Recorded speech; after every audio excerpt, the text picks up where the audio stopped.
और जन कल्याणकारी योजनाएं हमारी पूरे वर्ष भर से चल रही है, उन सभी बातों को लेकर के, सभी विषयों को लेकर के आज हम सबके बीच में यशस्वी मुख्यमंत्री माननीय मोहन यादव जी हमारे बीच में हैं और प्रदेश अध्यक्ष जी भी हैं। मैं प्रदेश अध्यक्ष जी से आग्रह करूंगा कि वह हमारे सभी साथियों को संबोधित करें।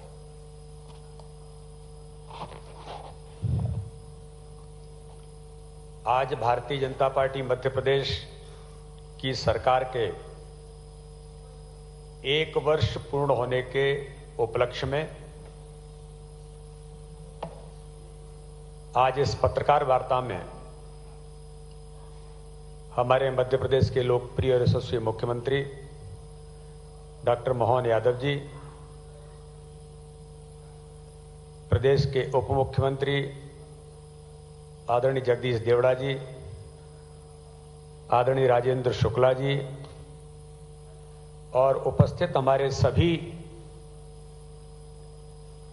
आज इस पत्रकार वार्ता में भोपाल के सभी हमारे पत्रकार मित्रों, आपका बहुत स्वागत है, बहुत बहुत अभिनंदन है। आज के ही दिन भारतीय जनता पार्टी मध्य प्रदेश के विधायक दल की बैठक में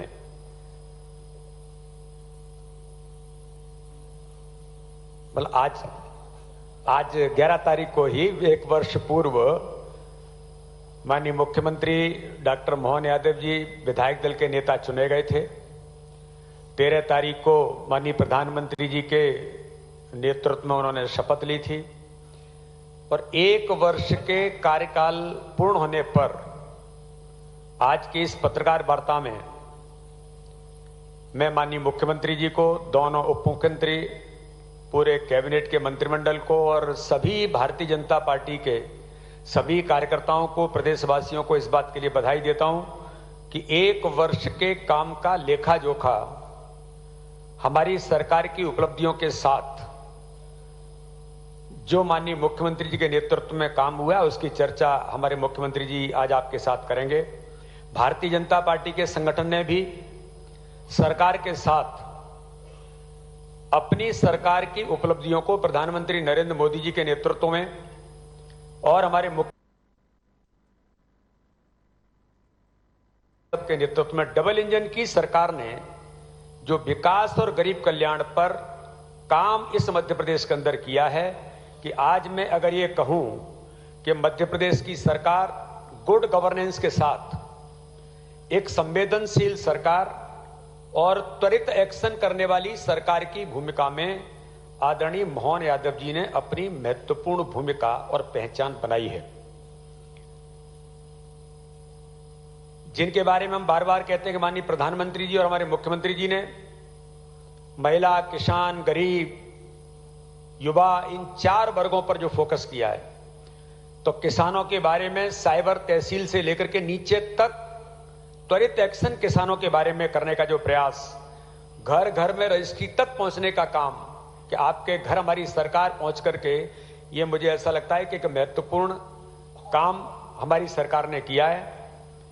पीएम श्री एयर एम्बुलेंस के माध्यम से जो संवेदनशीलता सरकार ने प्रदर्शित की है, इसके एक नहीं कई उदाहरण, कई लोगों के जीवन को बचाने का काम मध्य प्रदेश की सरकार के इस ऐतिहासिक निर्णय से, मेरे संसदीय क्षेत्र के भी एक नहीं कई प्रकरण हैं, ऐसे हर जगह पर एक महत्वपूर्ण भूमिका निभाई है।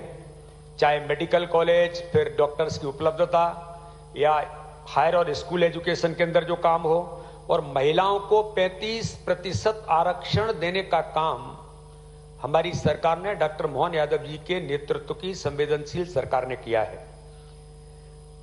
रीजनल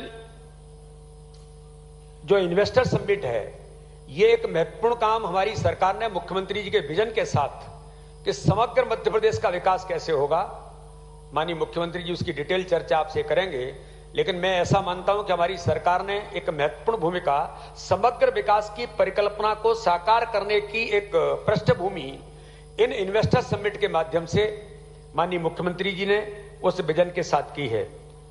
अगर मैं ये देखता हूं कि लोकल उद्योगपतियों को कैसे अवसर मिलेगा और उनसे डायलॉग, ये पहली बार मुझे लगता है कि मध्य प्रदेश के अंदर हमारी सरकार ने मिलकर के किया है।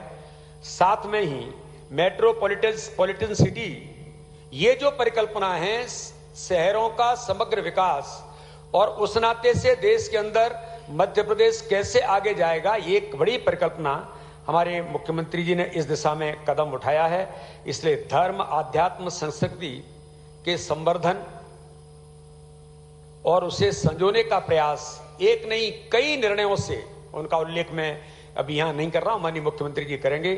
तो इस सरकार ने इस दिशा में भी, चाहे भगवान बिरसा मुंडा की जयंती को लेकर या फिर नेशनल डेयरी डेवलपमेंट बोर्ड के माध्यम से हमारे उन किसानों को और आर्थिक मध्य प्रदेश को ताकत कैसे मिलेगी, इस दिशा में, और मैं जिसको कभी कभी कहता हूं कि गौ पूजन, गौ संवर्धन ये सामान्य नहीं था, एक बेहतर प्रयास सरकार ने संस्कृति की स्थापना के लिए और संवर्धन के लिए किया है। आगामी आने वाले समय में किसानों के बीच केन बेतवा से लेकर एक महत्वपूर्ण निर्णय, अटल जी का जो सपना था वो भी आदरणीय मुख्यमंत्री जी के नेतृत्व में मध्य प्रदेश के अंदर पूरा होगा। मैं उन्हें पुनः एक बार बधाई देता हूं और मध्य प्रदेश की आम जनता को भी शुभकामनाएं। एक मुख्यमंत्री जी आज आपके माध्यम से जनता के बीच रख रहे हैं, मैं उन्हें बधाई और शुभकामनाएं देता हूं। मैं माननीय आदरणीय मुख्यमंत्री महोदय से प्रार्थना करूंगा कि आप संबोधित करें। आज की इस प्रेस वार्ता में हमारे शुभंकर प्रदेश अध्यक्ष श्रीमान विष्णुदत्त शर्मा जी,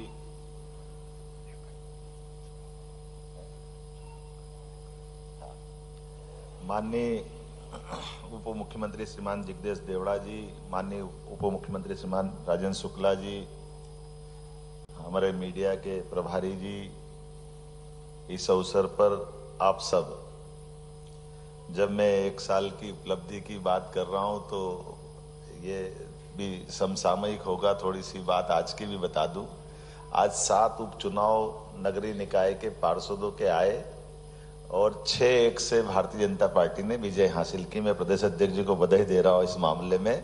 एकमात्र बैतूल छोड़ दूं तो रीवा, ग्वालियर, गुना, अनूपपुर, रायसेन, मंडला, अर्थात एक तरह से ये समग्र प्रदेश की विभिन्न नगरीय निकाय के उपचुनाव थे जो हमारा अपना विश्वास कायम रख रहे हैं। मुझे इस बात का आनंद भी है और माननीय हमारे प्रदेश अध्यक्ष जी की कुशल संगठन के नेतृत्व और सरकार के ऊपर विश्वास जनता का, ये उसका परिलक्षण है, प्रतिछाया है।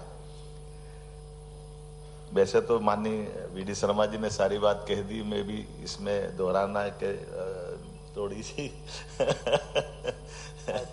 आउटलाइन पे बात कर लेता हूँ। सबसे अच्छी जानकारी आप ही के पास है, सबके पास है, मैं उसको केवल स्मरण कराऊंगा। अब मैं उसमें दोबारा क्या बोलूं, लेकिन ये एक शुरुआत करता हूं कि हम सबके सामने यशस्वी प्रधानमंत्री भारत रत्न स्वर्गीय अटल बिहारी वाजपेयी जी ने तत्कालीन समय कहा था कि किसी भी देश को आगे बढ़ने के लिए उसके अपने उपलब्ध संसाधनों का बेहतर से बेहतर उपयोग होना चाहिए और ऐसे में जलराशि का उपयोग होना चाहिए। तो उन्होंने नदी जोड़ों की कल्पना दी थी और नदी जोड़ों के माध्यम से एक बड़ा विराट उनका अपना दर्शन था। सच मानो तो उस समय कई लोगों को लगा भी था कि यह संभव है क्या, ये तो प्रकृति जन्य है, ये कैसे हो सकता है। लेकिन इसी बात को यशस्वी प्रधानमंत्री श्रीमान नरेंद्र मोदी जी ने दोबारा जब हमारी मीटिंग ली और उन्होंने कहा कि मोहन जी ये बहुत अच्छा उम्दा आइडिया है, इस पर बढ़ना चाहिए और हमारे राज्यों के अंदर कतिपय कारणों से ये उलझते हैं मुद्दे बिना बात के, और ये जल तो अपने आप रोको, उपयोग करो, अच्छी बात है, अन्यथा उसका अपनी गति है, वो समुद्र से जो उनका नियत मिलन स्थल है वहां तक जाएगा, लेकिन लोगों की जिंदगी बदल सकता है। और मुझे इस बात की प्रसन्नता है कि मैंने भी उस बात को, उनकी बात को गौर से समझते हुए हमने कहा कि अड़चन क्या है, उलझन क्या है, उस उलझन को समझते हुए पहले हमारे पास एक प्रोजेक्ट था केन बेतवा। अब केन बेतवा से शुरू करता हूँ। केन बेतवा हमारे पूर्व मुख्यमंत्री श्रीमान शिवराज जी के समय भी वो हमारा प्रोजेक्ट हाथ में लिया गया था, लेकिन फॉरेस्ट की लैंड टनल के कारण से, उसकी लागत बढ़ने के कारण से और आपस में कुछ विभागों के तालमेल के कारण से भटक रहा था। हमने इसको गंभीरता से आगे लिया और रिजर्व फॉरेस्ट का जो इलाका था उसमें टनल बना करके और पूरे प्रोजेक्ट पे दोबारा 3-4 मीटिंग हमारे यहाँ की। और जो उसकी लागत, ये बात सही कि बड़ी लागत बढ़ रही है और केवल 10% राशि हमारी लगेगी उत्तर प्रदेश और मध्य प्रदेश की, बाकी 90,000 करोड़ की राशि भारत सरकार देने वाली। तो ऐसे में पहले जल शक्ति मंत्री गजेंद्र शेखावत जी थे, बाद में अभी पाटिल जी है, CR पाटिल जी के साथ हमारी 3-4 मीटिंग हुई। मुझे इस बात का संतोष है, न केवल हमने समस्या का समाधान किया बल्कि सीमित समय में उसके टेंडर लगा करके आज आपके बीच में डिस्क्लोज कर रहा हूं, यहीं से बात शुरू करूंगा। यशस्वी प्रधानमंत्री की मौजूदगी में अटल जी की जयंती के अवसर पर, अटल जी का जब शताब्दी वर्ष चलेगा तो हम ये उनकी जन्म जयंती के अवसर पर एक बड़ी सौगात प्रदेशवासियों को देंगे और देशवासियों के सामने अटल जी का वो स्वप्न साकार होते दुनिया में पहली बार दिखाई देगा कि नदी जोड़ो का हमारा अभियान प्रारंभ हुआ है, जिसमें उत्तर प्रदेश और मध्य प्रदेश के हमारे लगभग 11 जिले हैं। जो आपकी जानकारी में है, आप केवल बुंदेलखंड वो इलाका था जो सदैव अपनी वीरता, धीरता, गंभीरता और हर काल में अपने आप को हर दुश्मन के सामने डट करके सीना ठोक करके खड़ा है, जहां के लोगों ने अपने खून को पानी समान लड़ करके जान गंवाने में क्षण भर की देर नहीं की, लेकिन प्रकृति की मार के कारण से पूरा क्षेत्र गरीब था। मुझे इस बात का संतोष है, हमारे 11 जिले और बाकी के उत्तर प्रदेश के जिले, इसके माध्यम से कुल मिलाकर के 10 लाख हेक्टेयर क्षेत्र में हम ये सिंचाई करेंगे, जिसमें छतरपुर, पन्ना, टीकमगढ़, निवाड़ी, दमोह, शिवपुरी, दतिया, रायसेन, विदिशा, सागर, ऐसे करके 8.11 लाख हेक्टेयर हमारी ये सिंचाई क्षमता बढ़ेगी और उत्तर प्रदेश की 2.51 लाख हेक्टेयर उनके, अर्थात पूरा बुंदेलखंड इस पानी से सरसब्ज होगा। इसके अलावा पेयजल की सुविधा अलग मिलेगी। 25 तारीख के दिन माननीय मोदी जी ने इसमें आने की स्वीकृति दी है। हमारे लिए दोपहर 1 बजे इसका बड़ा भव्य आयोजन छतरपुर जिले में किया जाएगा। दूसरा, एक उसके पहले का 20 साल से लगभग एक पार्वती, काली सिंध, चंबल, ये 3 नदियों का लिंक योजना का प्रस्ताव राजस्थान सरकार के साथ उलझा हुआ था। इसमें हाई कोर्ट, सुप्रीम कोर्ट, हमारे यहाँ से भी आपत्तियां थी, राजस्थान को भी कुछ मंजूर नहीं था। जो भी कुछ कारण रहे होंगे, कुछ हमारी विरोधी विचारधारा की सरकारें थी, परस्पर होने के कारण से अटका रही थी। लेकिन हम सब जानते हैं कि ये PKC योजना के तुरंत लागू होने से हमारा ये उत्तर पश्चिमी मध्य प्रदेश अर्थात श्योपुर से लगा करके आगर तक के ये जो हमारे 11 जिले हैं, शिवपुरी, गुना, श्योपुर, सीहोर, देवास, राजगढ़, उज्जैन, आगर, इंदौर, शाजापुर, मंदसौर, मुरैना, ये सारे जिले तीनों नदियों के जुड़ने से इनकी पूरी स्थिति बदलने वाली है। और एक तरह से ये चंबल का हमारा जो बेल्ट है, अपनी पानी की उपलब्धता के कारण से न केवल कृषि क्षेत्र में बल्कि आबादी के क्षेत्र के साथ साथ औद्योगिक निवेश की दृष्टि से भी बहुत आदर्श क्षेत्र बनेगा। तो मैं मान के चलता हूं कि इस नदी जोड़ो अभियान में हमने, माननीय आपको ध्यान में होगा, हमने मुख्यमंत्री को यहाँ आए भी थे, माननीय भजन लाल जी, हम वहाँ राजस्थान गए, माननीय पाटिल साहब जी के साथ बैठे और मुझे इस बात का संतोष है कि माननीय प्रधानमंत्री जी की मौजूदगी में मैं स्वयं जयपुर में जाकर के प्रधानमंत्री जी के सामने हमारे दोनों राज्यों का एक तरह से सहमति देते हुए इस योजना पे आगे बढ़ते 70,000 करोड़ की इस नई परियोजना को भी प्रारंभ कराएंगे।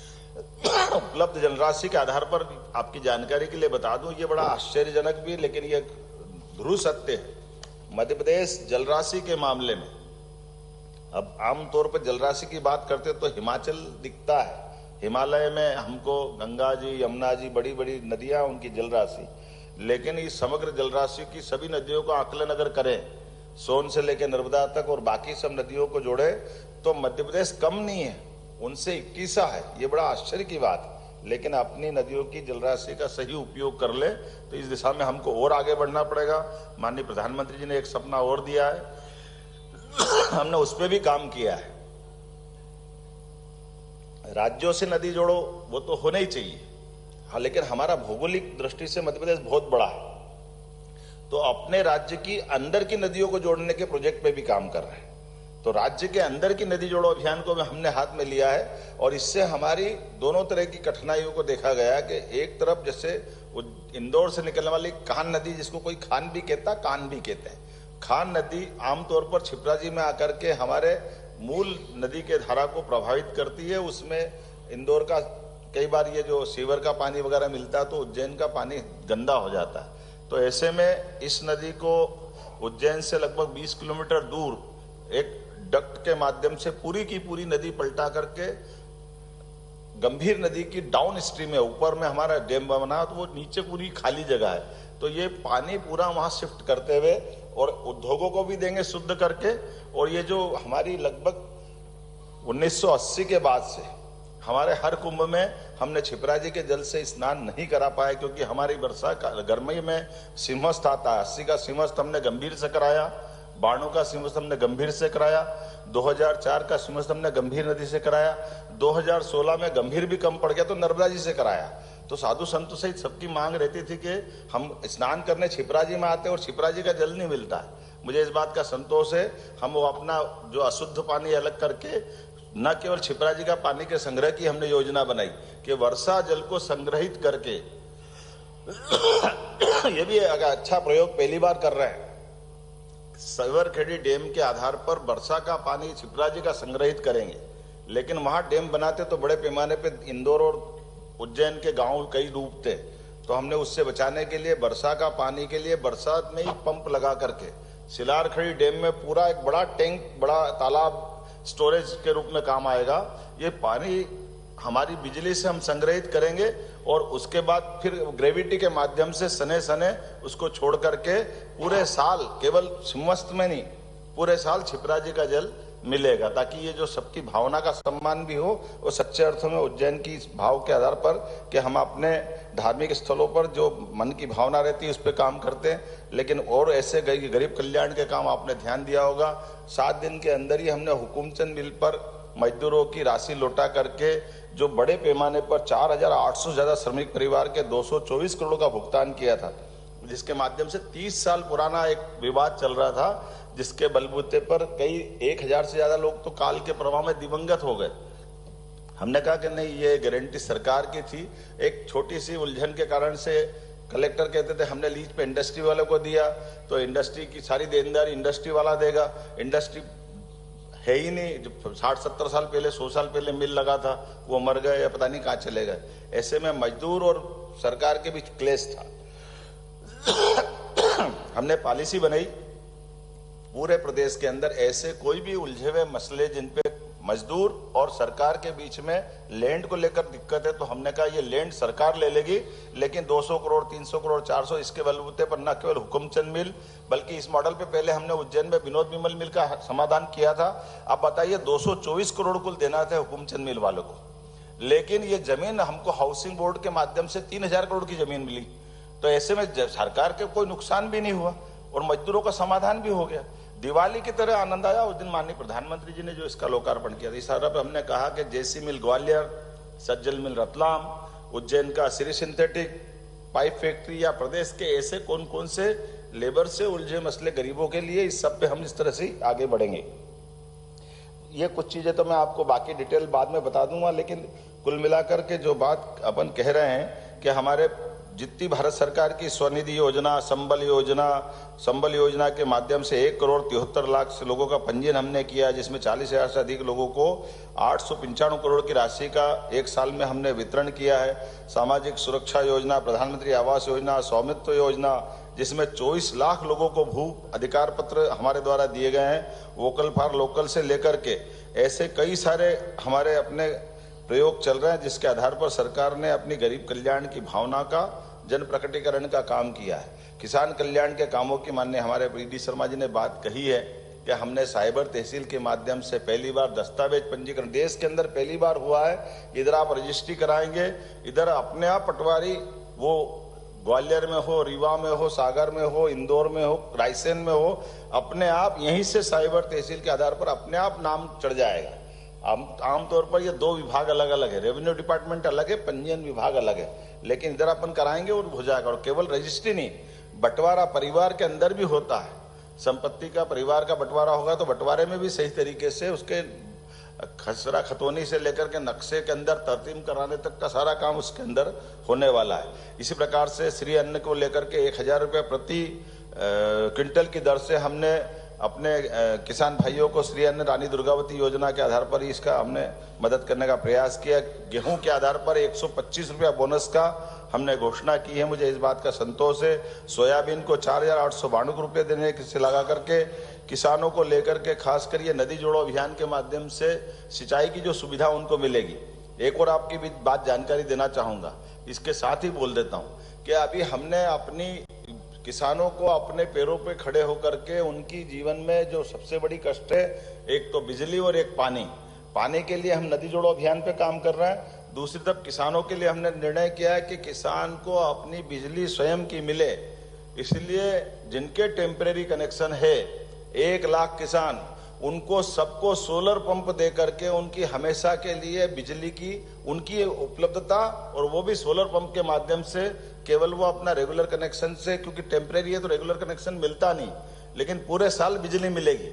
ये सोलर पंप देने का हमने 1 लाख किसानों को निर्णय किया है। मुझे इस बात की प्रसन्नता है। किसानों की दृष्टि से हमने और बहुत सारी योजना बनाई है, खास करके अलग अलग प्रकार के इंडस्ट्रियल बेल्ट में एथेनॉल से लेकर के दूसरी फूड इंडस्ट्रियों के लिए हम ला रहा था कि किसानों के उत्पाद के आधार पर उनकी अपनी फसल का ठीक से लाभ मिले। मैं युवाओं की दृष्टि से बात करूं कि हमने शुरुआत तो की है विक्रम विश्वविद्यालय और बाकी विश्वविद्यालयों में आमतौर पर कुलपतियों को कुलपति कहते थे, तो खास करके बहनें जब कुलपति बन जाती है, ऐसे में मेरा अनुभव मैंने सुना था। एक बार इंदौर में मैं था, हमारी एक प्रोफेसर वहाँ की कुलपति थी, उनके पति आए कि आपके कुलपति का मैं पति हूँ। थोड़ा मेरे को बड़ा ऐसा लगा कि ये क्या कैसी भाषा है, क्या बात है ये। तो मैंने उस समय तो कुछ नहीं बोला, आकर के फिर मैंने कहा देखा देश भर में क्या इसका निदान हो सकता है। तो ध्यान में आया कि महाराष्ट्र के लोग कुलपति को कुलगुरु कहते हैं। तो हमने कहा ये मॉडल हमारा यहाँ चलेगा, तो हमने संशोधन करके कुलपतियों को कुलगुरु कहा है। तो कुलगुरु करते ही हमारे लिए गुरु परंपरा, गुरु मतलब अंधकार से प्रकाश की ले जाने वाला मार्ग, उस परंपरा में हमने कुलगुरु करके, आपने ध्यान दिया होगा कि हमारे विश्वविद्यालय में निजी और सरकारी सभी विश्वविद्यालय में कुलगुरु कर दिया। अब लगातार हमारे यहाँ राज्य स्तरीय रोजगार के आपके 7 लाख युवाओं को 5,000 से अधिक लगातार स्वरोजगार के लिए भी हम ऋण दे रहे हैं, और ये इंडस्ट्रियल कॉरिडोर बना रहे हैं पूरे प्रदेश में। खास करके ये रीजनल इंडस्ट्री कॉन्क्लेव के माध्यम से जो सरकारी पद है वो तो हमने कहा ही है कि 1 लाख लोगों को तो तुरंत देंगे, लेकिन 2.5 लाख लोगों को हम सरकारी नौकरियां भी देंगे। लेकिन उसके समानांतर जो जिस प्रकार के स्वरोजगार के अपने प्रकल्प के साथ इंडस्ट्री में काम करना चाहते हैं, तो लगभग हमारे यहाँ 4 लाख करोड़ के निवेश के साथ 3 लाख युवाओं को रोजगार के लिए अवसर मिलेंगे। ये इंडस्ट्री कॉन्क्लेव के आधार पर हमारी सरकार ने इस पे काम किया।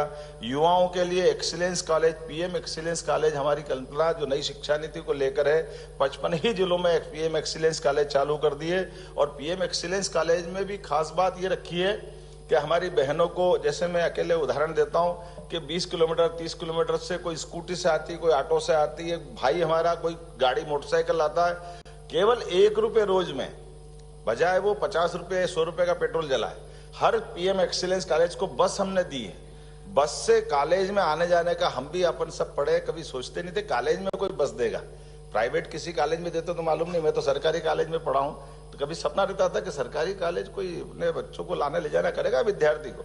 लेकिन मुझे संतोष है कि 55 ही जिलों में 55 पीएम एक्सीलेंस कॉलेज में हमने ये प्रबंधन किया है कि आने जाने के लिए हमारे विद्यार्थियों को उसकी लाभ मिले, उस आधार पर वो अपना इसका लाभ उठाएंगे। हमने बीएससी एग्रीकल्चर, माननीय हमारे वीडी जी हैं, हमने कहा कि कृषि आधारित प्रदेश है, तो कृषि आधारित प्रदेश में कम से कम खेती बागवानी वो अपने खुद की कर ले।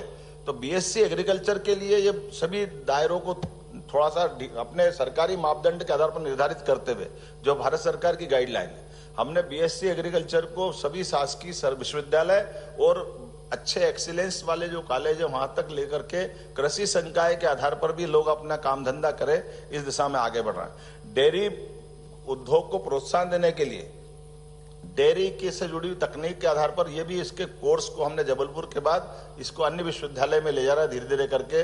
अर्थात रोजगार पर सभी कोर्स, बीएससी नर्सिंग से लेकर के पैरामेडिकल तक, ये आपने गौर किया होगा, हमने कहा केवल एक विश्वविद्यालय परीक्षा करा रहा, तो आपको ध्यान में जबलपुर में कठिनाइयां आई है, कई साल से कोर्ट कचहरी हुई है। तो पहले मेडिकल कॉलेज की जबलपुर की यूनिवर्सिटी नहीं थी, उसके पहले सारे विश्वविद्यालय अपनी अपनी परीक्षा कराते थे, उनका अपना सेटअप बना हुआ था। हमीदिया का अपना यहाँ का यूनिवर्सिटी एग्जाम कराती थी, इससे पहले जहां जहां के विश्वविद्यालय अहिल्या अपने इंदौर मेडिकल कॉलेज की वो खुद परीक्षा कराती थी, नर्सिंग पैरामेडिकल, हमने वो वापस उस तरह में बढ़े। और ये नई शिक्षा नीति इस बात को प्रोत्साहन भी देती है कि हमको हमारे सभी बच्चों को समान विश्वविद्यालय, अब समान केवल लॉ की छोड़ करके सारे कोर्स के सभी विश्वविद्यालय में दायरे में आना चाहिए।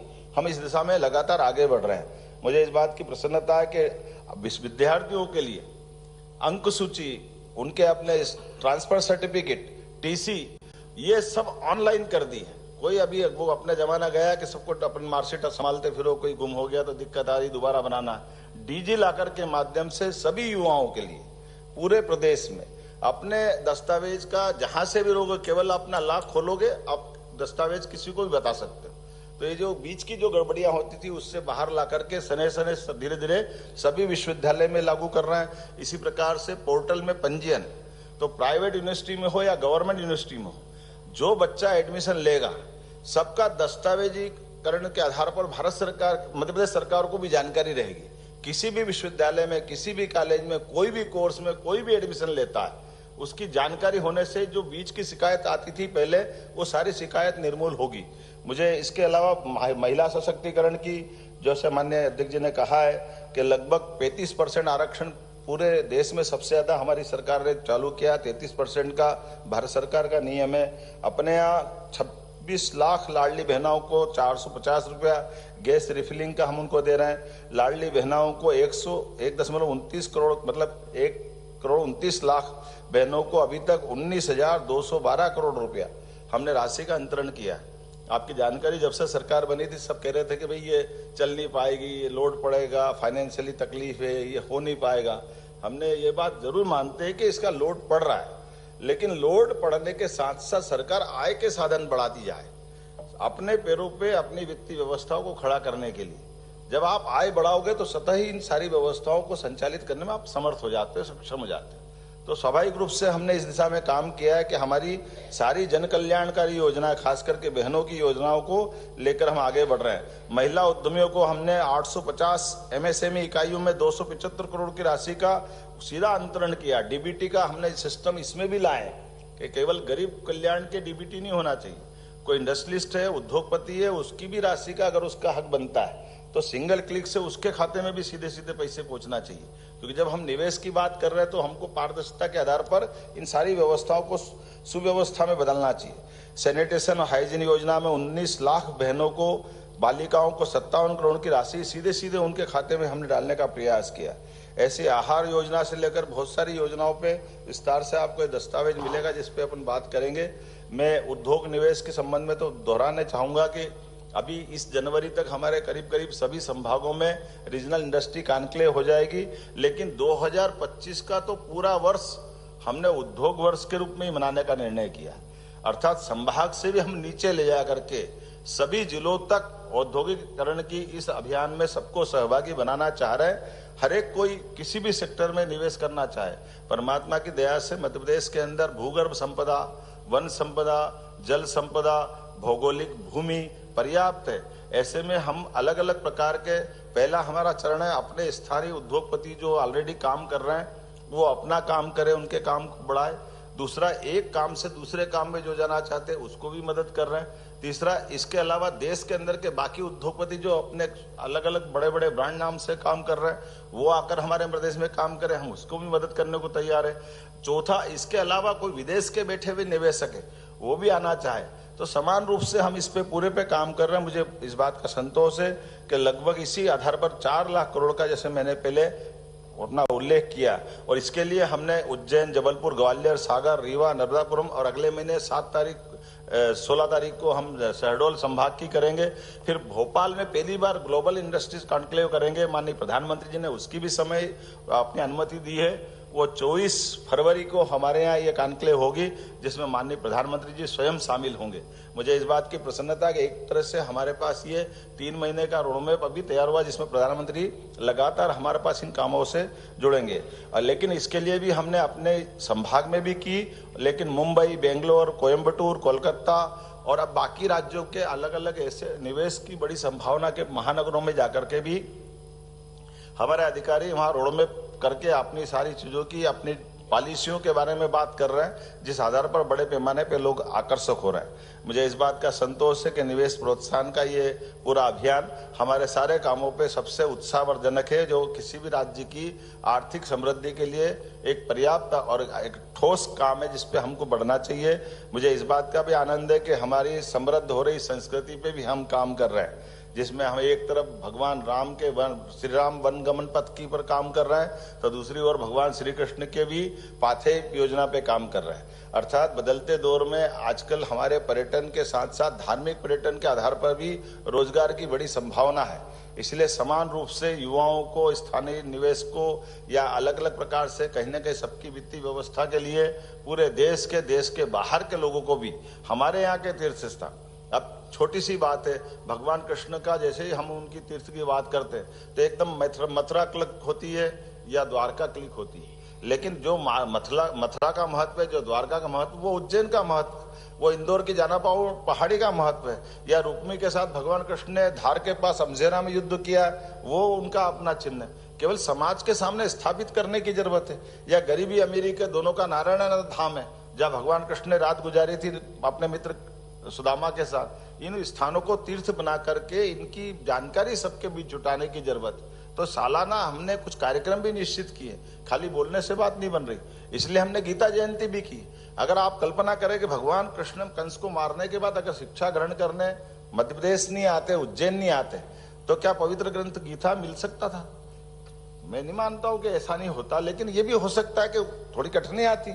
लेकिन आज उनके आचार्य सांदीपनी में आकर के जो उन्होंने शिक्षा ग्रहण की, ये आचार्य जी का अपने शिष्य के माध्यम से दुनिया में हमारी शिक्षा गौरवान्वित हुई। मुझे इस बात की प्रसन्नता है। सुशासन के लिए आपने सबने देखा ही है, साइबर तहसील से लगा करके हमने प्रयास किया था। आपको मालूम है कि यहाँ बीआरटीएस से दिक्कत आ रही थी, ये बीआरटीएस को हमने हटाने का काम किया। इंदौर में भी हमने कहा, कोर्ट के सामने प्रस्ताव रख रहे हैं कि भाई अगर समय के साथ बदला माहौल तो हमको जनता की सुविधा की तरफ आगे बढ़ना पड़ेगा। इसी प्रकार से हमने कहा अनियमित और अनियंत्रित लाउड स्पीकर, खुले में मांस मदिरा, ये जो चल रहा था इसको हमने रोकने का प्रयास किया है। नामांतरण बंटवारे की बात की है, ई पंजीयन चालू करा, ई स्टैंपिंग चालू किया, संपदा 2 चालू किया।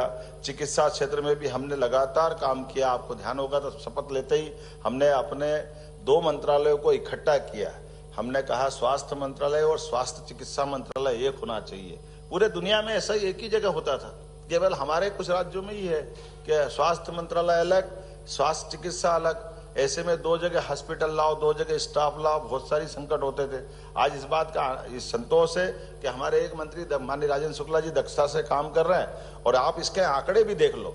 इस आंकड़े का परिणाम है कि 2004-05 के पहले केवल 5 मेडिकल कॉलेज हमारे पास थे, लेकिन आज की स्थिति में 17 मेडिकल कॉलेज हमारे चल रहे हैं गवर्नमेंट के और 13 मेडिकल कॉलेज प्राइवेट स्तर के। लेकिन अब हमने पीपीपी मॉडल पे 14 मेडिकल कॉलेज लगाने की बात की और 8 निर्माणाधीन है। सब मिलाकर के 51 मेडिकल कॉलेज हमारे यहाँ 1 साल के अंदर हो जाएंगे।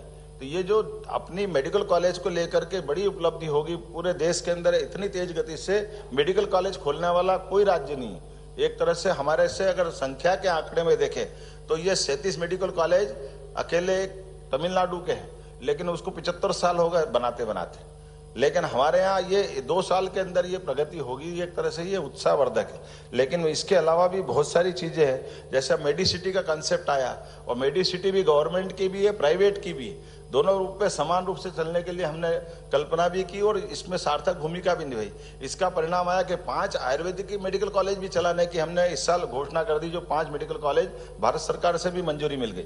लेकिन हमने 13 का संकल्प रखा, 7 मेडिकल कॉलेज अगली बार खुलेंगे। ऐसे करके जो एलोपैथिक का महत्व है वो आयुर्वेदिक का भी महत्व है। और हमारे यहाँ तो वन संपदा है, और वन संपदा में जितना इसका आने वाला समय में वेलनेस को लेकर के काम होता है, तो मेडिसिटी में हमारा आयुर्वेदिक, होम्योपैथिक, एलोपैथिक सभी प्रकार की चिकित्सा, और एक स्थान पर वो पूरी सिटी का कल्पना लेते हुए माननीय मोदी जी की जो कल्पना उस पर हम काम करें। माननीय अध्यक्ष जी ने एयर एम्बुलेंस का उल्लेख किया है। एयर एम्बुलेंस भी दोनों प्रकार की है। एयर एम्बुलेंस से हमारी जहाँ हवाई पट्टी नहीं है वहाँ हेलीकॉप्टर से जाने वाले, जहाँ हवाई पट्टी है वहाँ प्लेन लेके जा रहे हैं। मुझे इस बात का संतोष है, हमारे स्वास्थ्य मंत्री जी यहाँ बैठे हैं। अब रीवा में 24 घंटे हमारा एयरपोर्ट चालू है, तो सर्वाधिक रूप से 24 घंटे हमारे एयर एम्बुलेंस चलती रहती है। अभी हमारे माननीय मंत्री प्रोद्युम्न तोमर जी के भैया के लिए आपके क्षेत्र में मैं बताना चाहूंगा कि पन्ना के अंदर एक खदान अधिकारी रिटायर्ड सुबह पति पत्नी घूमने जा रहे थे, घूमते आने पीछे से ट्रक चढ़ गया, पहिया पूरा पैर उनका पन्ना में ऐसा खत्म ही हो गया था एक तरह से। एयर एम्बुलेंस आई, तुरंत उसको उठाकर लिफ्ट किया, बंसल हॉस्पिटल में भर्ती किया, भले ही उनका पैर निकालना पड़ा लेकिन जान बच गई। तो ये जो आज के जमाने में व्यवस्था है उसका केवल सदुपयोग करने की जरूरत। मुझे इस बात का संतोष कि आने वाले समय में जब मेडिकल कॉलेज नीचे हो जाएंगे तब नीचे प्रबंधन हो जाएगा, लेकिन आज पूरे देश में सबसे पहले हमारा, और ये आयुष्मान योजना के अंतर्गत 1 रुपया भी नहीं लग रहा है। हमने कहा गरीब आदमी की जान बचाना ये हमारा काम, तो एयर एम्बुलेंस की दोनों सुविधा ये देने का काम भी हमारे द्वारा किया गया। और आज की स्थिति में पूरे देश के अंदर मध्य प्रदेश 4 करोड़ से अधिक आयुष्मान कार्ड वितरित करने वाला मध्य प्रदेश का अपना नंबर 1 बना है, और 70 साल से अधिक वालों को तो सीधे लाभ देना भी चालू कर दिया। स्वास्थ्य विभाग में 46,491 नए पद हमने स्वीकृत किए। ये एक बार में इतने पद कभी मंजूर नहीं किए गए, लंबे समय से ये कहीं ना कहीं किसी न किसी कारण से अटके हुए थे। मुझे इस बात का संतोष है, नियमित संविदा आउटसोर्स सब मिला के सारे पद मिलाए तो 4,000 मतलब लगभग 50,000 ही हो जाएगा, बचा क्या है 46,400 तो 47,000 हो गए, तो ये और आने वाले समय में बढ़ जाएंगे। तो मैं मान के चलो, इसी प्रकार से हमने कहा कि कृषि क्षेत्र में मध्य प्रदेश ने अपनी उन्नति की, प्रगति की, हम आगे बढ़े, लेकिन एग्रीकल्चर से हमारी जो अधिकतम हो सकती है उसके पास हम पहुंच गए।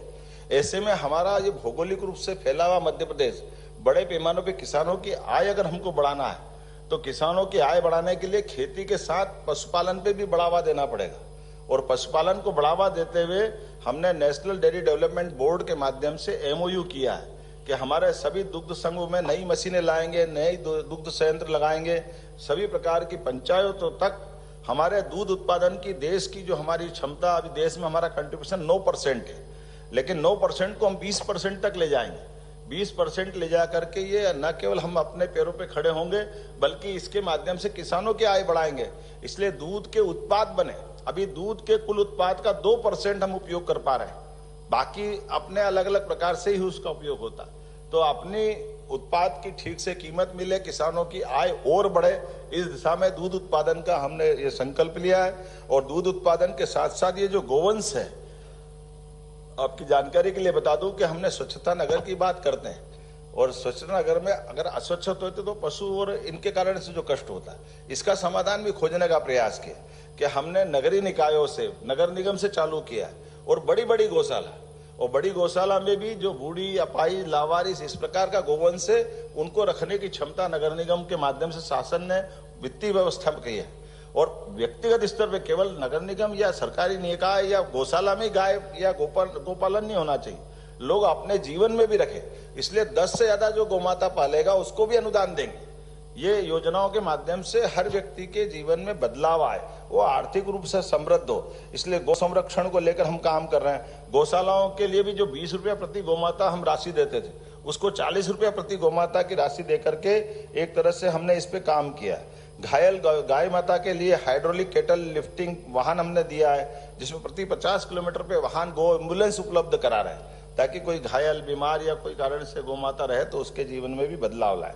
टाइगर रिजर्व की तो बात ही क्या, कल का हमने 1 साल उन्हीं के नाम पे किया है। जब हमारा दिन में जब रातापानी टाइगर रिजर्व के समय हमारे रायसेन, सीहोर, भोपाल, विदिशा, होशंगाबाद के मित्रों के साथ दिन में हमारा एक कार्यक्रम होने वाला है, जिसमें रातापानी टाइगर रिजर्व बहुत लंबे समय से अटका हुआ था। ये टाइगर रिजर्व का बनते ही आज हमारी देश की एकमात्र राजधानी हो जाएगी, जो सबसे एक तरह से ये टाइगर रिजर्व के अंदर ही आ गई, समझ लो। इतने नजदीक पूरे देश में कोई राजधानी नहीं।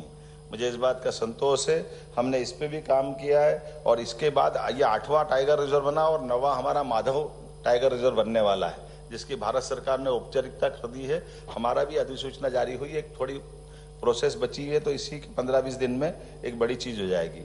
चीता कॉरिडोर से लेकर के बाकी सारी बातें तो आपने सबने देखा ही है। अब स्थायी रूप से हाथी भी हमारे यहाँ बस गए हैं। हाथी के बसने से हमारे राज्य में कुछ चुनौतियां भी आई है, कुछ हमको सीखने को भी मिल रहा है, कुछ हमको भी इसके लाए, क्योंकि लगभग 100 साल पहले तक हाथी रहते थे, लेकिन आज की स्थिति में 100 के आसपास हाथी हमारे पास आ गए और वो जा नहीं रहे। और जाना के साथ हमको उनके जैसे टाइगर बस रहे, टाइगर के रिजर्व पार्क बना रहा है, ऐसे हाथियों के लिए भी स्थायी रूप से हमको प्लान करना है। इसलिए समान रूप से हमने सभी राज्यों में जहाँ हाथी है वहाँ के फॉरेस्ट और बाकी चीजों का अनुभव क्या है, तो अधिकारियों को भेज करके हम उनकी ट्रेनिंग भी करा रहे हैं। मैं स्वयं भी जनवरी में काजीरंगा जो असम का पार्क है, मैं वहाँ खुद जाने वाला, मेरी मुख्यमंत्री से बात हुई है कि हम एक ठोस समाधान निकालें ताकि ये जो मानव और हमारे हाथियों के संघर्ष ये कम से कम हो सके, और कुल मिलाकर के स्थायी रूप से हम इनको बसाएंगे तो इन व्यवस्थाओं पे आने वाले समय में इनकी संख्या भी बढ़ेगी। हो सकता अभी 2 बांधवगढ़ और इधर टाइगर पार्क पे आगे बढ़ते जाएंगे तो हमारी कोई कष्ट नहीं आना चाहिए। मैं उम्मीद कर रहा हूं कि जिस प्रकार से हमने रेस्क्यू सेंटर बढ़ाने का निर्णय किया कि हमारे हर संभाग में जहां हमारे रिजर्व पार्क है उनके आसपास में हम रेस्क्यू सेंटर भी बढ़ाएंगे ताकि इनकी कोई कष्ट आता है तो उसका इलाज भी समाधानकारी हो, और कुल मिलाकर के हमारी जो वन्य जीवों के प्रति भावना, उस भावना में हमारी सद्भावना और ये खासकर संवेदना भी जुड़ी दिखाई दे। कानून व्यवस्था को लेकर के पहली बार वारंट और सम्मन तामील करने के लिए ई वारंट की बात कही। डिजिटल अरेस्ट के मसले तो आपने देखा ही है कि हमारी सरकार के माध्यम से हमने साइबर तहसील से नीचे थानों तक डेस्क चालू की है, और ये बड़ी चुनौती है, ये बहुत बड़ा काम है, लेकिन हम इस पे चरणबद्ध रूप से इसका समाधान करने जा रहे हैं। विभिन्न 22,000 से ज्यादा थानों की सीमाएं बदली। ये आजादी के बाद पहली बार हुआ कि थानों की इतनी बड़ी बड़ी सीमाएं थी जिसका युक्तियुक्तकरण हमने सबसे मिलकर करने का प्रयास किया, और इसी का एक चरण हमने ये अपने जिलों की संभाग की पुनर्सीमा के लिए आयोग बनाया जो हमारे सभी जिलों की युक्तियुक्तकरण के आधार पर इनकी सीमाओं का पुनर्मूल्यांकन का काम करेगा ताकि कानून व्यवस्था सहित सभी विकास के मामलों में भी प्रशासनिक दक्षता से काम हो सके। सिंचाई का रकबा बढ़ाने की बात मेरी हो चुकी है, लगभग ये हमारा अभी मैं आज भी जा ही रहा हूँ सीधा अलीराजपुर जैसे क्षेत्र में भी एक बड़ा आज हमारा नई परियोजना का हम भूमि पूजन करेंगे। अब 4,197 करोड़ का जावद नीमच ये सूक्ष्म सिंचाई परियोजना, आमतौर पे चंबल से चंबल का हमको लाभ नहीं मिलता मंदसौर नीमच को, लेकिन अपने बूंद का एक एक जल की एक एक बूंद का लाभ मिले किसानों को, इस दिशा में हम काम कर रहे हैं। तो ये प्रत्येक क्षेत्र में हो रहा है, और अभी तक नर्मदा जी के माध्यम से लाभ मिला था। अब हमारा ये जो चंबल और ये जो बुंदेलखंड का बेल्ट है, कुल मिलाकर के पूरे प्रदेश के अंदर सभी बड़ी बड़ी जल राशियों का उपयोग बेहतर से बेहतर कर ले। आध्यात्मिक नगरी को लेकर के विश्व का सबसे बड़ा मेला वहां कुंभ प्रवेश करता है वृश्चिक राशि में, इसलिए कुंभ होता है। हमारे यहाँ सिंह राशि में बृहस्पति प्रवेश करते हैं, इसलिए सिंहस्थ होता है। लेकिन ये विश्व के सबसे बड़े मेले, और सबसे बड़े मेले तो इसके लिए हमारी जवाबदारी भी उतनी बढ़ जाती। ऐसे में इन मेलों की व्यवस्था सुव्यवस्था में बदले। मैंने माननीय प्रधानमंत्री जी से बात की 2 दिन पहले, उन्होंने कहा तुरंत आप अपने दल भी भिजवाओ प्रयागराज में भी, और सारे बड़े बड़े प्रबंधन सारे तुरंत प्रारंभ करो। ये अपने प्रदेश की बड़ी गरिमा का स्थान है, और उज्जैन तो वो स्थान है जहां अब हमारे पास प्रतिदिन 2 लाख से ज्यादा अपने धार्मिक पर्यटन के लोग आ रहे हैं। एक साल में सबसे ज्यादा देश में धार्मिक पर्यटक आने वाला स्थान अब हमारा मध्य प्रदेश और उज्जैन बना है। तो ऐसे में इनका प्रबंधन पूरे साल करने की जरूरत है। बहुत सारे काम उस पर हम कर रहे हैं, इसका टास्क फोर्स बना दिया है, प्लान बना दिया है। हरिद्वार की तर्ज पर स्थायी रूप से साधु संतों को बसने के लिए हम खुद भूखंड देंगे ताकि टेम्परेरी रूप का जो झंझट रहता है वो खत्म हो जाए। अपने सत्यमित्रानंद जी ने तो सालों पहले हरिद्वार में कितना बड़ा बिल्डिंग बनाया, वो 8 मंजिल कितने मंजिल है ना, कितना भव्य बना, कितने साल पहले बनाया। तो हमने कहा जब वहां बन सकता हरिद्वार में भी तो कुंभ होता है, तो उज्जैन में क्यों नहीं बन सकता। और उज्जैन में भी सभी साधु संतों इतना की, लेकिन वंदे मेट्रो की बात भी कर रहे हैं। जो बड़ी रेल लाइन है वंदे मेट्रो और मेट्रो में अंतर ये है, मेट्रो की स्पीड केवल 80 किलोमीटर की होती और वंदे मेट्रो की स्पीड 160 की होती। वंदे मेट्रो ऑलरेडी ब्रॉडगेज पे चल जाता है, लेकिन जहां जहां उपलब्ध है वहां हम वंदे मेट्रो को लाएं। जैसे इंदौर उज्जैन देवास धार, ये पूरा एक सर्किल बन सकता है। हमारे रेल ट्रैक बने हुए भी, तो छोटा सा वंदे मेट्रो का ट्रैक तो करेंगे, लेकिन बड़ा ट्रैक हम रेलवे मंत्री के साथ करने वाले हैं। ऐसे बड़े बड़े और दूसरे बहुत सारी प्रकार की बात सोच रहे हैं। मैं उम्मीद कर रहा हूं कि आज जिस प्रकार से हम प्लान कर रहे हैं राष्ट्रीय राजमार्ग से लेकर उनके सुदृढ़ीकरण के लिए, हमारे अपने रेलवे स्टेशन के लिए, विंध्य क्षेत्र में 6ठा एयरपोर्ट मिला है, ये इसकी बधाई। ग्वालियर में सबसे कम समय में एयरपोर्ट बना, इसका भी बड़ा एक तरह से मध्य प्रदेश को लाभ मिला माननीय मोदी जी के माध्यम से। केंद्रीय योजनाओं में लगातार हम आगे बढ़े। हमने तय किया सरकार बनने के बाद कि हमारी अर्थव्यवस्था 5 साल में डबल होना चाहिए, इसलिए इस प्रकार से सारे काम को हाथ में लिया है कि निश्चित रूप से 5 साल के अंदर हमारा ये बड़ा होगा। हम कोशिश कर रहे हैं, अभी 1 लाख अस्थायी कृषि पंपों की लेकिन आने वाले समय में जो 40 लाख किसान हमारे पास है, 40 लाख ही किसानों को क्रमशः 4 साल के अंदर सबको परमानेंट सोलर पंप देने का हम निर्णय कर रहे हैं। इससे 2 काम होंगे। एक बड़ा काम हमारे अपने बजट पे भी लाभ का मिलेगा। लगभग 15,000 की सब्सिडी हमको हर बार किसान को जो देना पड़ती है, उस किसानों की देने वाली सब्सिडी का प्रश्न नहीं है। हमारे को ये समय के साथ बढ़ती जाएगी। आज 15,000 है, 4 साल बाद ये 20,000 होगी, फिर 25,000 होगी। उधर किसानों को भी दिक्कत आती है, हम अपनी लाइन खींचेंगे दूसरी। लेकिन अगर बिजली भगवान ने सूर्य देवता दिया है, वो अपने पंप लगा करके अपनी बिजली ले ले, तो वो अपनी खुद की बिजली उत्पन्न करे और खुद की किसानी में ले, 1 पैसा नहीं लगेगा उसका। सारे किसान इसमें खुश है और मांग भी रहे कि सोलर पंप हमको दे दो। जैसे ही सोलर पंप देते तो टोले मजरा, छोटे छोटे गांव, अंदर तक बड़े पैमाने पर बिजली का हमारा एक काम खत्म होगा। इसी प्रकार से कुसुम 3 योजना के अंतर्गत नगरीय क्षेत्र में भी छत पे भी हम बिजली के पंप देना चाह रहे हैं, सोलर पंप, ताकि इसके आधार पर अपने घरों के अंदर भी लोग अपनी बिजली उत्पन्न करें। कुल मिलाकर 10,000 से 11,000 करोड़ का उस पर भी फटका पड़ता है। ये दोनों मिला लें तो 25,000 करोड़ आसपास हमको बजट में ये देना पड़ता है। एक एक करके सारे विभागों से इस तरह से जो हम पे अनावश्यक खर्चे हैं, इसको कम करते हैं और इनको जनहितैषी विकास की योजना में पैसा लगाएंगे। तो कुल मिलाकर के बहुत सारी बातें कही है, बोलने के लिए तो बहुत सारी बात है, लेकिन मैं समझता हूं कि आज के लिए इतना पर्याप्त है। मुझे भी यहाँ के बाद अभी अलीराजपुर जाना बाकी है, 4 पन्ने बाकी है। मुझे लगता है कि भैया आप दे देना है। अरे बहुत सारा हो जाएगा, हम अपनी सीधी बात कर लें। एक मिनट जरा, एक विषय छूटिए, 1 मिनट। अरे वो मेरे इतने सारे आइटम में वो एक रह गया। एक हमारा 11 तारीख से लगा करके जन कल्याण पर्व का एक पखवाड़ा हम अपने इन व्यवस्थाओं के आधार पर रोज जोड़ने जा रहे हैं, जिसमें रोज नई सौगात भी मिलेगी। और हमारा जैसे कल राता पानी का मिलेगा, आज हमने फ्रीगंज का ब्रिज दिया है। हाँ, और एक हमने 40 दिन की योजना बनाई कि हमारे ये इवेंट के कार्यक्रम के साथ साथ जनहितैषी योजनाओं के जनता को लाभ कैसे मिले। तो 76 प्रकार की जन कल्याणकारी योजनाओं के पात्र हितग्राही कोई गांव में बैठे, मोहल्ले में बैठे, वार्ड में बैठे, तो सारी की सारी सरकार के सारे लोग कलेक्टर के निर्देशन में ग्रामीण स्तर पर जिला पंचायत नोडल अधिकारी बनाया है, शहरी क्षेत्र में नगर निगम आयुक्त को बनाया है। वो नीचे तक अपनी प्रत्येक घर तक जाकर के जो पात्र हितग्राही है उन योजनाओं को लेकर के वहां तक जाएंगे। जो जैसा पात्र है, मान लो किसी का आयुष्मान कार्ड नहीं बना है तो आयुष्मान कार्ड बना देगा, कोई को हेल्थ की सुविधा दिलाना वो दिलवाएगा। ऐसे पात्र और सुपात्र को देखते हुए 40 दिन तक ये अपने डाटा भी जुटाएंगे। प्रतिदिन यहाँ कंट्रोल रूम बना करके उसकी मॉनिटरिंग भी हम करेंगे और 2-2, 4-4 दिन बाद एक शिविर लगाकर जो पात्र हितग्राही है उनका निराकरण भी करते जाएंगे। और आखिरकार 26 जनवरी तक ये 40 दिन तक पूरा अभियान लगेगा, जिसके माध्यम में सरल शब्द में आपकी सरकार आपके द्वार ये नीचे तक ले जाने का कंसेप्ट है। क्योंकि जनता के हित का संकल्प कर लिया है, तो जनता के हित जब तक जनता तक नहीं पहुंचाएंगे तो उसका समाधान नहीं होगा। मुझे लगता है कि ये सारी बातें करने के लिए आज थोड़ा सा अभी इन सारी बातों का जी इसके बाद मैं आग्रह कर रहा हूं कि पहले माननीय मैं उप मुख्यमंत्री जी से निवेदन करूंगा कि वो आभार व्यक्त कर दे, उसके बाद में प्रश्न आप एक आध दो पूछ लो। मैं राजन जी से हाँ आभार व्यक्त कर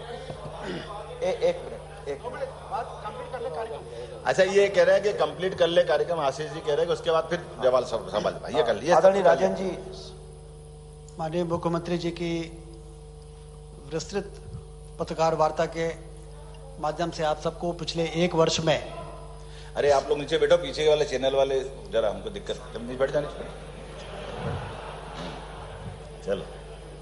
पिछले 1 वर्ष में उनके द्वारा किए गए जो प्रयास हैं सुशासन की स्थापना के और विकास के कार्यों को गति देने का, इससे बड़ा प्रमाण क्या हो सकता है कि प्रधानमंत्री जी 17 दिसंबर को भी और 25 दिसंबर को भी सिंचाई की उस योजना का शिलान्यास करने आ रहे हैं जो अटल जी, जिनका जन शताब्दी वर्ष चल रहा है, जिनका सपना था कि इस देश की गरीबी को समाप्त करना है तो हमें नदियों को जोड़ना पड़ेगा। और उनके जन शताब्दी वर्ष में ही इतना बड़ा काम के भूमि पूजन की स्थिति में पहुंचाने में जो सफलता प्राप्त की है मुख्यमंत्री जी ने, वो हरित क्रांति लाने की दिशा में एक बहुत बड़ा कदम है, बड़ी सफलता है। मैं उनको बधाई देता हूं। और औद्योगिक क्रांति के लिए रीजनल इंडस्ट्री कॉन्क्लेव करना, फिर विदेशों में जाके रोड शो करना, फिर ग्लोबल इन्वेस्टर समिट की डेट तय करके प्रधानमंत्री जी को उसके लिए भी आमंत्रित करने में उन्होंने सफलता प्राप्त की, इसके लिए भी उनको बधाई देता हूं। और पर्यटन की क्रांति के लिए जो प्रयास हुए हैं उन्होंने विस्तृत यहाँ पर बताया है। और हम सब जानते हैं कि औद्योगिक क्रांति, हरित क्रांति और पर्यटन की क्रांति हो जाए तो गरीबी और बेरोजगारी दूरबीन लेके ढूंढने में भी फिर नहीं मिलती है। इसलिए 1 वर्ष का जो कार्यकाल मुख्यमंत्री जी का रहा है वो बहुत ही सफल कार्यक्रम रहा है। मैं उनको बधाई देता हूं। और इस प्रेस कॉन्फ्रेंस में आप सब इतनी बड़ी संख्या में कुशाभाऊ ठाकरे हॉल में जो खचाखच भरा हुआ है, सब ने समय निकाल के इसमें हिस्सेदारी की है, इसके लिए आप सबको मैं के प्रति आभार व्यक्त करता हूं। धन्यवाद। 1 वर्ष के कार्यों की एक जानकारी, जो जन कल्याण पर्व है, उस पर्व को सरकार ने जो योजना बनाई है उसे जमीन पर उतारने के लिए भारतीय जनता पार्टी का संगठन का तंत्र, अभी हाल ही में संगठन पर्व में जो 65,014 बूथों पर बूथ की रचना और हमारी समितियां बनी हैं, हम सब लोग पूरे संगठन का तंत्र प्रत्येक बूथ पर जन कल्याण पर्व में हितग्राहियों से संपर्क का अभियान भारतीय जनता पार्टी लेगी।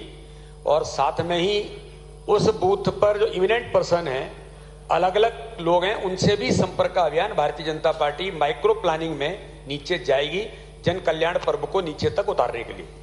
आप सब अपने प्रश्नों को ले। उसके पहले दास साहब, 1 वर्ष के कार्यों की जन कल्याण पर्व पुस्तिका का विमोचन होना है। पहले विमोचन हो जाए, उसके बाद प्रश्न आप ले सकते हैं। सबको यही है ना, ये है।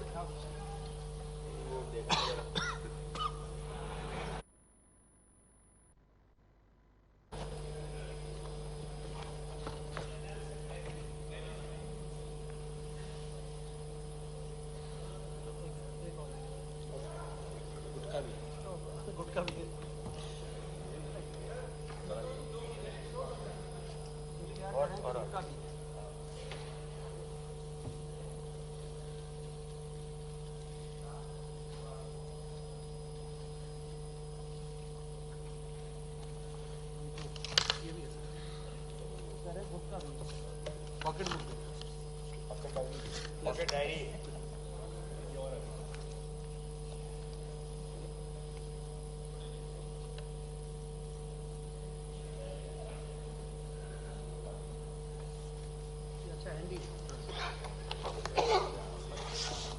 हाँ बिल्कुल।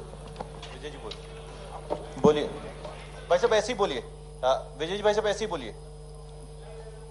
विजय जी बोलिए।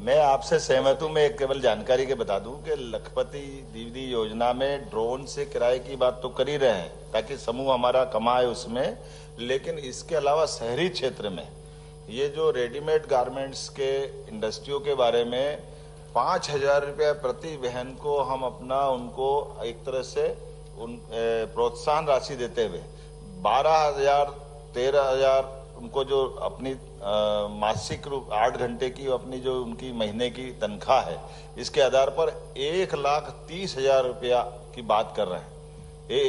1 लाख कुल मिलाकर के 30,000 से ऊपर निकलेगा। तो ये जो हमने कहा कि उनकी नारी सशक्तिकरण की दिशा में दोनों तरह से कि हर कोई अपने एग्रीकल्चर वाले तो एग्रीकल्चर में कर लेंगे, लेकिन शहरी क्षेत्र में भी। और इसी प्रकार से मैंने महिला यूनिट की बात भी कही है। एमएसएमई में बहनें खुद काम करें, हम उनको सबसे ज्यादा सब्सिडी दे रहे हैं। हमने कहा कि दस्तावेज पंजीकरण कराएं, उसमें उनको 50% की छूट दे रहे हैं। एक एक करके इन सारी योजनाओं में नारी सशक्तिकरण की दिशा में लाडली बहना से लेकर सुकन्या तक सारी योजनाएं बहनों के लिए। इधर से एक प्रश्न हो जाए।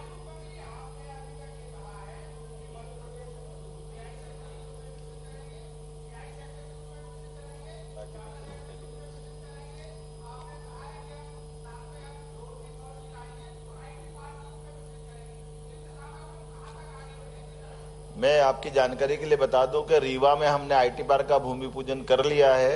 21 तारीख को उज्जैन का कर रहे हैं, इंदौर का हमारी चौथी बिल्डिंग आ रही है, 5वीं बिल्डिंग हमने अपने निजी क्षेत्र में प्रोत्साहन देने के लिए और आधे हमारी जो सरकारी अर्धशासकीय योजना जैसे देवी अहिल्या यूनिवर्सिटी उसको भी परमिशन दे रहे हैं। सब सेक्टर में कोई निजी क्षेत्र में भी आए, आपके लिए भी जानकारी के लिए बता दूं, आप में से आपके माध्यम से कोई आईटी पार्क खोले, लगभग 1 करोड़ की लागत आपकी लगती तो 40 लाख रुपए आपको भी सब्सिडी मिलेगी। ये सरकार की योजनाओं के माध्यम से जितने लोगों को रोजगार मिल जाए, आईटी, एआई और साथ जितने हमारे इंजीनियरिंग कॉलेज है आयुष विभाग के माध्यम से, इनकी भी उन्नतीकरण की दिशा में उनका हम ये एक तरह से रोजगार परक बने इस सेक्टर पे काम कर रहे हैं। ये मध्य से एक प्रश्न हो जाए।